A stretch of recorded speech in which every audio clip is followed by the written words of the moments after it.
നമസ്കാരം. പശ്ചിമേഷ്യൻ യുദ്ധത്തിന്റെ കനലുകൾ അന്താരാഷ്ട്ര വിപണിയെ പൊള്ളിക്കുമ്പോൾ ഇന്ത്യയിൽ വിലക്കയറ്റം തടയാൻ ചില നിർദ്ദേശങ്ങളുമായി പ്രധാനമന്ത്രി നരേന്ദ്രമോദി.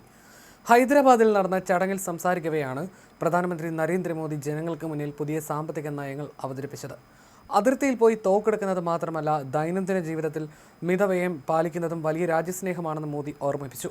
അതിർത്തിയിൽ ജീവൻ ബലികഴിക്കുന്നത് മാത്രമല്ല, ദൈനംദിന ജീവിതത്തിൽ ഉത്തരവാദിത്തത്തോടെ പ്രവർത്തിക്കുന്നതും രാജ്യസ്നേഹമാണെന്ന് അദ്ദേഹം പറഞ്ഞു. രാജ്യത്തിൻ്റെ വിദേശ നാണ്യശേഖരം സംരക്ഷിക്കുന്നതിനായി വിദേശയാത്രകളും വിദേശത്ത് നടത്തുന്ന വിവാഹങ്ങളും ഒഴിവാക്കണമെന്നും പ്രധാനമന്ത്രി ആവശ്യപ്പെട്ടു. പെട്രോൾ, ഡീസൽ എന്നിവയുടെ ഉപഭോഗം കുറയ്ക്കുന്നതിനായി മെട്രോ ട്രെയിനുകളും മറ്റ് പൊതുഗതാഗത സംവിധാനങ്ങളും ഉപയോഗിക്കണമെന്നും അദ്ദേഹം നിർദ്ദേശിച്ചു. കാർ പൂളിംഗ് പ്രോത്സാഹിപ്പിക്കണമെന്നും ചരക്ക് നീക്കത്തിനായി റെയിൽവേക്ക് മുൻഗണന നൽകണമെന്നും അദ്ദേഹം ആവശ്യപ്പെട്ടു. ഇലക്ട്രിക് വാഹനങ്ങളുടെ ഉപയോഗം കൂട്ടണമെന്നും വർക്ക് ഫ്രം ഹോം സൗകര്യങ്ങൾ പ്രയോജനപ്പെടുത്തണമെന്നും അദ്ദേഹം നിർദ്ദേശിച്ചു.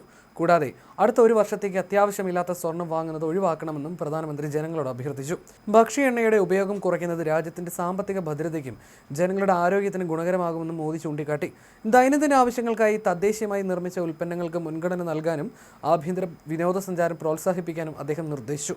കർഷകർ രാസവളങ്ങളുടെ ഉപയോഗം 50% കുറയ്ക്കണമെന്നും ഡീസൽ പമ്പുകൾക്ക് പകരം സൗരോർജ്ജത്തിലേക്ക് മാറണമെന്നും പ്രധാനമന്ത്രി ആവശ്യപ്പെട്ടു.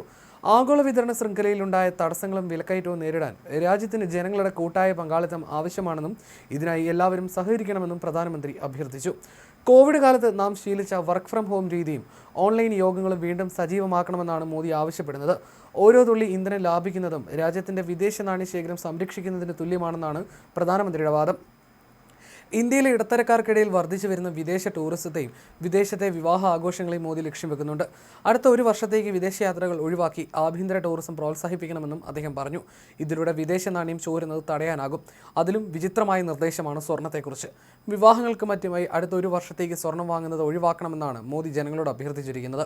കൃഷിഭൂമിയിൽ രാസവളങ്ങളുടെ ഉപയോഗം 50% കുറയ്ക്കണമെന്നും അദ്ദേഹം കർഷകരോട് ആവശ്യപ്പെട്ടു.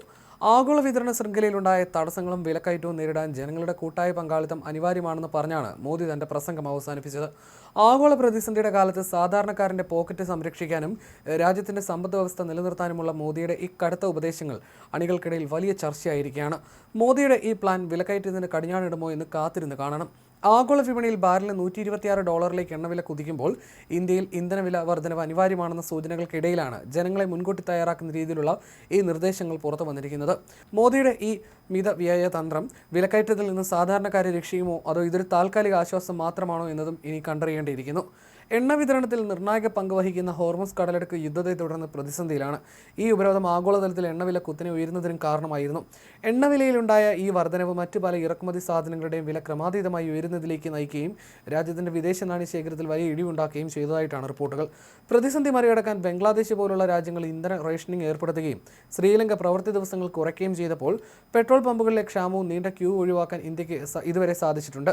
LPG ഉൽപ്പാദനം പ്രതിദിനം 36,000 ടണ്ണിൽ നിന്ന് 54,000 ടണ്ണായി ഉയർത്തിയും റഷ്യ, US, പശ്ചിമാഫ്രിക്ക എന്നിവിടങ്ങളിൽ നിന്ന് ഇറക്കുമതി വൈവിധ്യവൽക്കരിച്ചും റിഫൈനറികളുടെ പ്രവർത്തനക്ഷമത 100% മുകളിൽ വർദ്ധിപ്പിച്ചുമാണ് ഇന്ത്യ ഇതിനോടകം ഈ പ്രതിസന്ധികളോട് പൊരുതി നിന്നത്.